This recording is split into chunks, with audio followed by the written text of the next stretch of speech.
درێژەکێشانی ململانی نێوانێکێتی و پارتی وەک دوو لایەنی دەسەڵاتدار لە هەرێمی کوردستان کاری کردوتە سەر چەند لایەنێکی پەیوەست بە ژیانی هاوڵاتیان.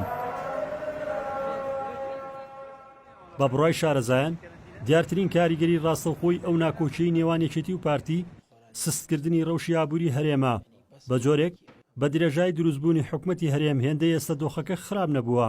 ئابووری هەرێمی کوردستان لە قۆناغێکی زۆر مەترسیدارایە، قۆناغێکە بە درێژای 30 ساڵی ڕابردووی تەجروبەی ئابووری و سیاسی لە هەرێمی کوردستان بە بڕوای من تا ئێستا تووشی ئەو قۆناغە مەترسیدارە نەبووەتەوە. ئەمە شوەکارەکە گەڕێتەوە بۆ ئەو ملبلانێ سیاسیە، بۆ ئەو بارودۆخە ناسەقامگیرەی کە لە هەرێمی کوردستانە هەیە لە ڕووی سیاسی و لە ڕووی ئابووریەوە. معلومی هەموو خەڵکی هەرێمی کوردستانە کە ئێستا ملبلانە سیاسیەکانی نێوان حزبی دەسەڵاتدار بە جۆرێکە خەریکە سەرچاوەکانی ئابووری، خەریکە ئابووری گشتی لە هەرێمی کوردستان لە شۆکێکی زۆر گەورە و مەترسیدار نزیکە کاتەوە. بەشێک لە ئابووری ناسان دەڵێن ئەو ململانێ بەردەوامی نێوانێکێتی و پارتی جمجۆڵی بازرگانی سست کردووە و سەرمایەدار و وەبەرێنەکانی ناچار کردووە یا بوەستن لە کار یاخود سەرمایەکانیان ببەنە دەرەوەی ئیدارەی هەرێم.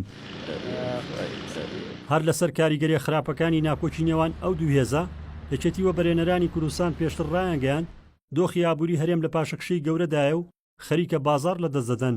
باسییان لەوەش کرد سەرمایەدارە گەورەکانیان بە بەهای زیاتر لە 10 میلیارد دلار لە پارێزگاکانی ناوەڕاست و خواروی عێراق پرۆژە ئەنجام دەدەن.